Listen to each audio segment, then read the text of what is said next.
Ok, vamos a ver el día de hoy. Vamos a empezar con el tema de vectores, ¿sí? Vamos a ver los principales conceptos y las principales, perdón, los principales conceptos y algunas de las operaciones que se pueden hacer con vectores. ¿Ok? Entonces, los vectores en el plano, nosotros los hemos estudiado ya desde hace rato en nuestra carrera escolar, como si tenemos nosotros dos puntos, entonces la flecha que conecta, o el segmento de recta que conecta estos dos puntos con una flecha que nos indique la dirección, pues va a ser un vector. También los hemos estudiado en la forma en que los podemos poner, donde uno de los puntos sea exactamente el origen, el otro punto pues sería un punto sobre el plano, y luego nosotros sabemos que los vectores pues van a tener una magnitud y que van a tener una dirección, ¿sí? Esta dirección medida con respecto al eje de las X positivas, de hecho. Bueno, pues básicamente eso es lo que son los vectores en el plano. Vamos a extender un poquito esta definición para que abarque también lo que son los vectores en el espacio. Primero que nada, un vector, muchachos, es en realidad un elemento de un espacio vectorial. Quiere decir que en un espacio vectorial nosotros podemos tener un número infinito de vectores de diferentes magnitudes y posiciones, ¿sí? Entonces, estos elementos del espacio vectorial se van a poder representar de tres formas. Primero, podemos tener una representación con una flechita, así como un indicador en el nombre del vector, y las componentes del vector separadas por comas, entre paréntesis. Luego también podemos tener unos paréntesis triangulares que también nos van a indicar que las componentes que se están aquí representando no son un punto, sino un vector. Y la última representación tiene que ver con los vectores unitarios en el eje de las X, Y y Z. Es decir, se va a representar esto como A1I más B1J más C1K. Y J y K corresponden a el vector unitario I, que es el eje, está sobre el eje de las X, J, que está sobre el eje de las Y, K, que está sobre el eje de las Z. Entonces, hablando del espacio, ¿sí? Hablando del espacio, pues nosotros vamos a tener un vector aquí, llamado el vector U, y este vector va a estar representado en términos de su posición respecto al eje de las X, de su posición respecto al eje de las Y su posición respecto al eje de las Z. ¿Ok? Entonces, muchachos, pues es el concepto gráfico del vector se traslada o se puede, ¿cómo se dice? Se puede, válgame, interpretar de la misma manera en el plano como en el espacio. Ahora, lo primero que nosotros sabemos que un vector tiene es la magnitud o norma. ¿Sí? La magnitud o norma nos indican el tamaño o la dimensión que va a tener un vector. Entonces, esta magnitud o norma, la manera más clara de ver cómo se calcula es suponiendo que el vector está uniendo dos puntos. Entonces, si nosotros tenemos el punto P que tenga coordenadas x1, y1, z1 y el punto Q que tenga coordenadas x2, y2, z2, ¿sí? Entonces, la magnitud o la norma de este vector, pues va a ser la distancia entre estos dos puntos. Y la distancia entre dos puntos, en este caso va a ser la norma del vector PQ, va a estar dada por la raíz cuadrada de x2 menos x1 al cuadrado más y2 menos y1 al cuadrado más z2 menos z1 al cuadrado. ¿Ok? Entonces, la raíz cuadrada de esto es lo que me va a dar la distancia entre estos dos puntos, que básicamente equivale a la magnitud o a la norma del vector. Ahora, si yo el vector lo tengo en términos de sus componentes, ¿sí? Sí, o sea, no como dos puntos, sino ya como las componentes del vector, pues la magnitud del mismo va a ser precisamente la suma, bueno, la raíz cuadrada de la suma del cuadrado de sus componentes. ¿Sí? Esta es la expresión de la norma de un vector.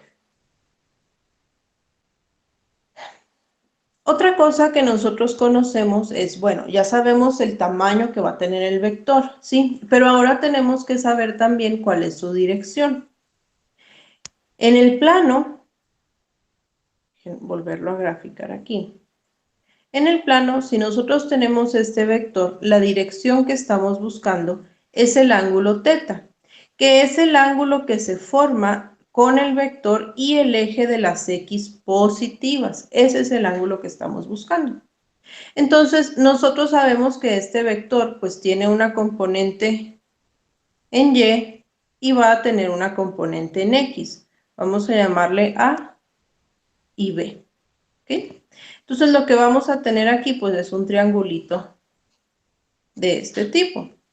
Sabemos que este lado mide A, este lado mide B, y para calcular ese ángulo, entonces tenemos que utilizar la función trigonométrica tangente. ¿Sale? Si tenemos entonces un vector en el plano, digamos el vector, no sé, ¿qué les gusta? 4i menos 2j, ¿sí? Entonces, la dirección del mismo, pues va a estar dada por tangente de menos 2 sobre 4. Es decir, el ángulo de nuestro vector o la dirección de nuestro vector va a ser arco tangente de menos 1/2, que es menos 26.56 grados. Ahora, hay que tener cuidado con esto. Fíjense que aquí este ángulo que me dio es un ángulo negativo. ¿Qué significa eso? Si yo grafico mi vector v en el plano, voy a tener que es 4, lo voy a poner aquí, y menos 2. Entonces, ese es el vector que tengo. ¿Por qué es un ángulo negativo? Porque lo que me está dando es esto de aquí, ¿sí? La calculadora siempre me va a dar el ángulo más pequeño, o sea, el ángulo que se pueda medir, estoy toda trabada, el ángulo más pequeño que se pueda medir, ¿sí?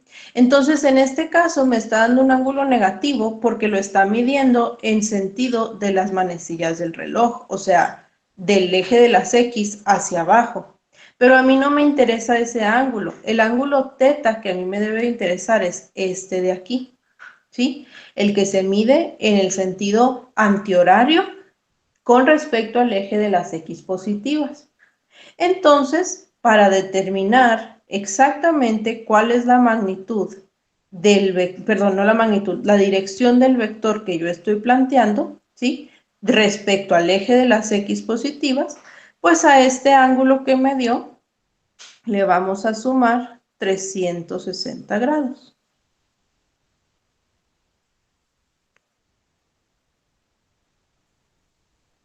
¿Sí?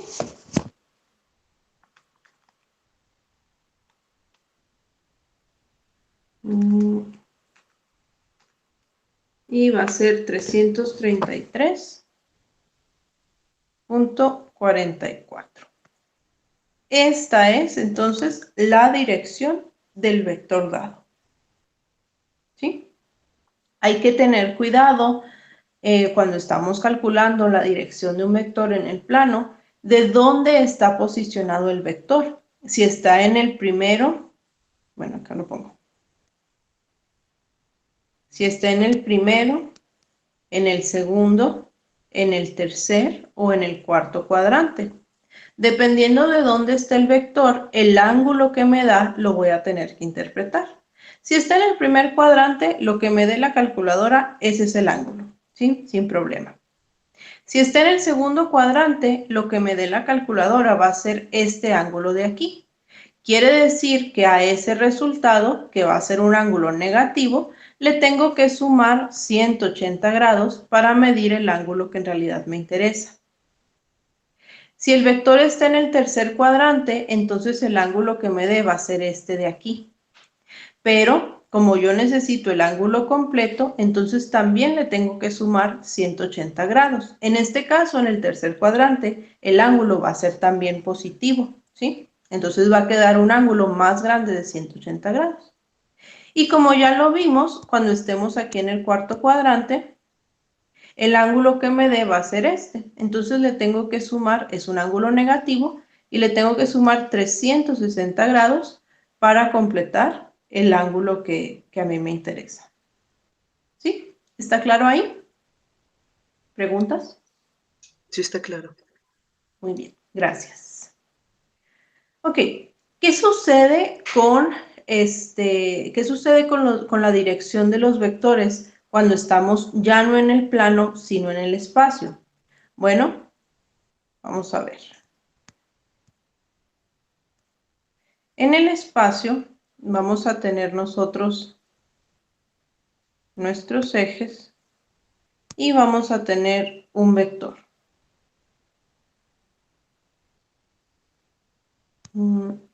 Aquí. Un vector, ¿ok? Un vector 1. Ahora, en este caso, para encontrar la dirección de este vector en el espacio, lo que vamos a hacer es calcular tres ángulos distintos. Estos se conocen como ángulos directores.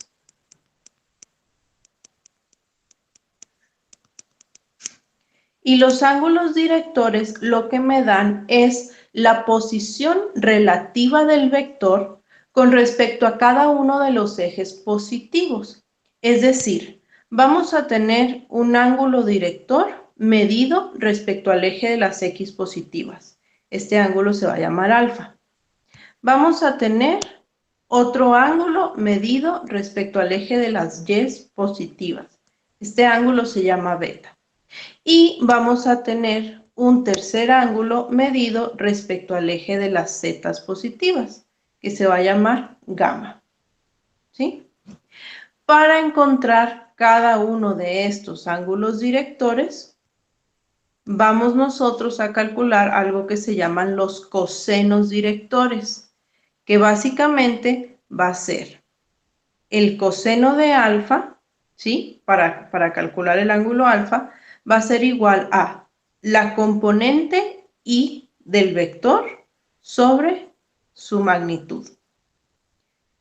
El coseno director de beta va a ser la componente j del vector entre su magnitud.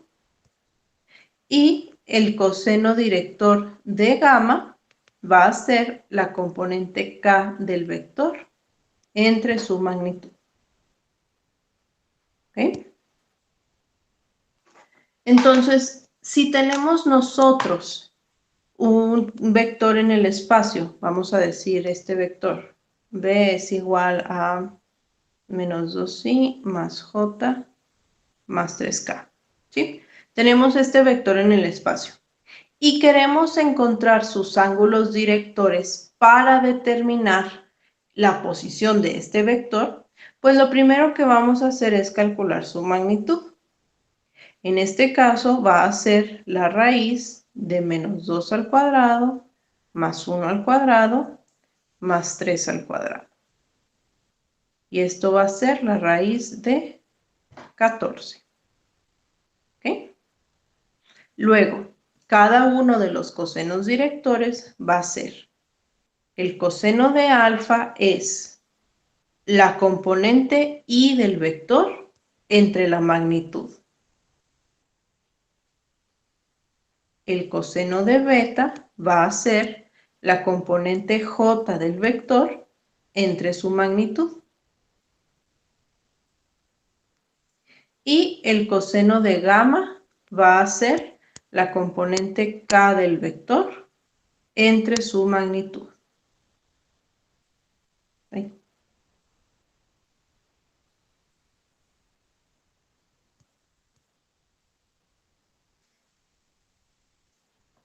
¿Ok?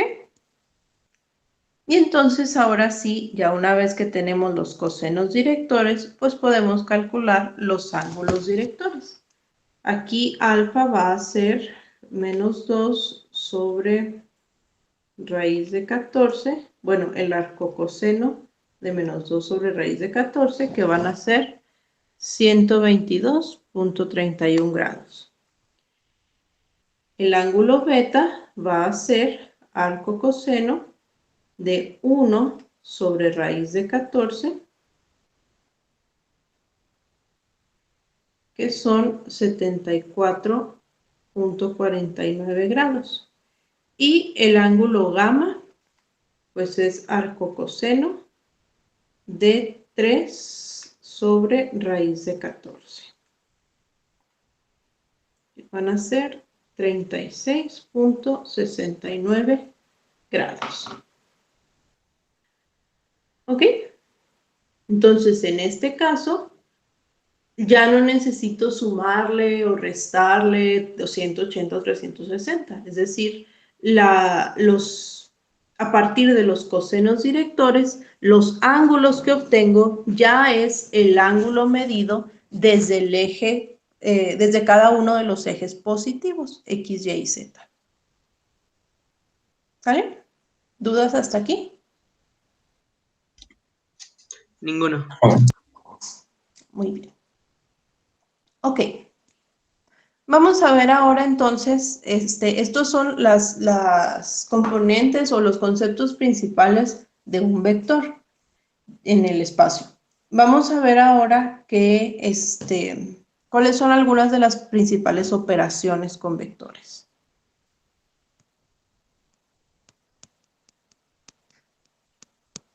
La primera operación que vamos a ver es una muy sencilla, que es la multiplicación por escalar.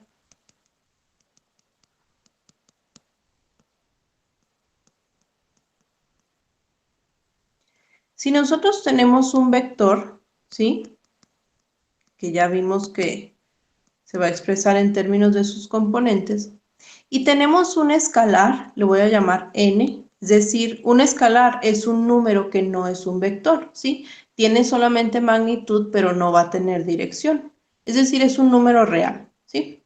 Si nosotros tenemos un escalar que queremos multiplicar por un vector, es decir, aquí le había puesto n, ¿verdad? N por el vector v, lo único que vamos a hacer es multiplicar la constante n por cada una de las componentes del vector.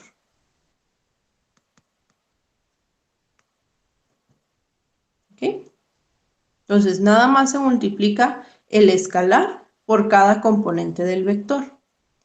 Gráficamente, ¿qué significa multiplicar por un escalar? Bien, vamos a tener nosotros, voy a ponerle otro color. Vamos a tener nosotros nuestro vector, ¿sí? Si nosotros multiplicamos por un escalar, vamos a decir aquí, que n sea positivo, ¿sí?, y mayor a 1, bueno, sí, déjenme mejor lo pongo así.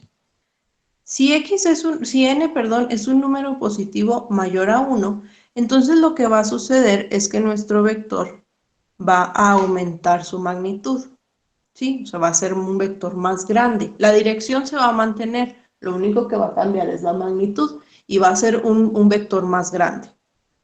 Si n es un escalar negativo, entonces el vector va a cambiar su dirección, ¿sí? O sea, si estaba el vector hacia un lado, déjenme aquí porque casi ni se distingue.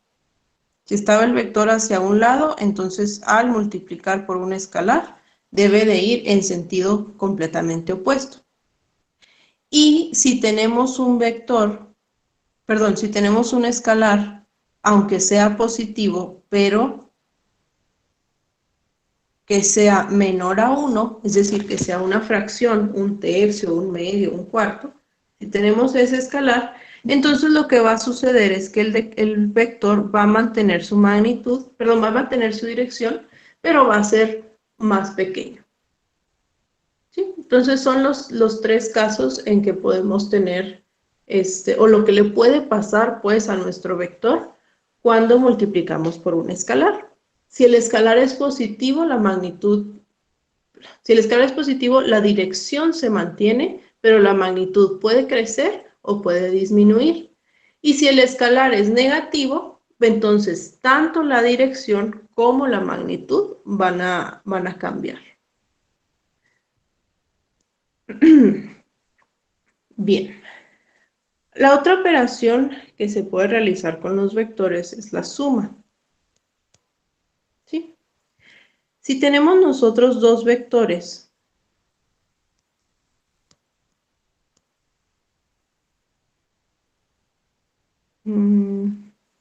y v,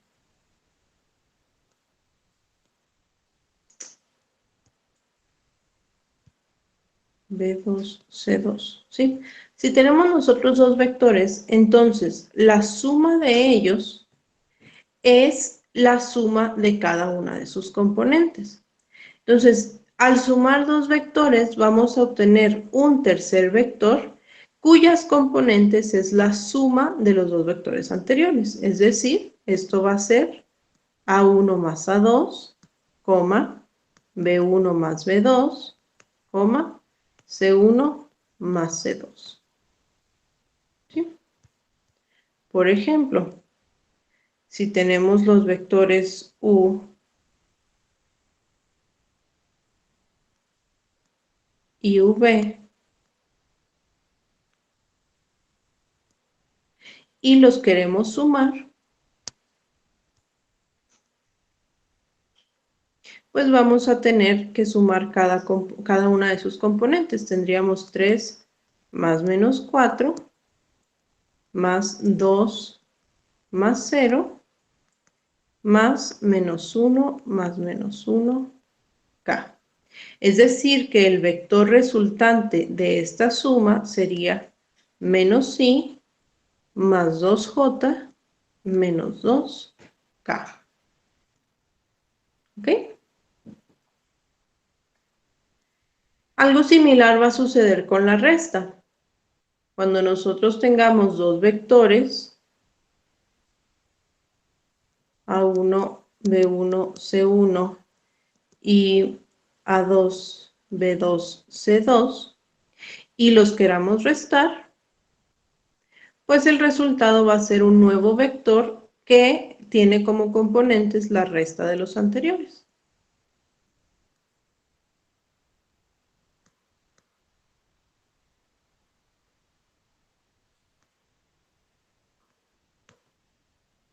Aquí nada más hay que tener cuidado, muchachos, sabiendo que aunque la suma sí es conmutativa, es decir, no importa cómo haga yo la operación, pues al igual que en los números reales, la resta no es conmutativa, ¿sí?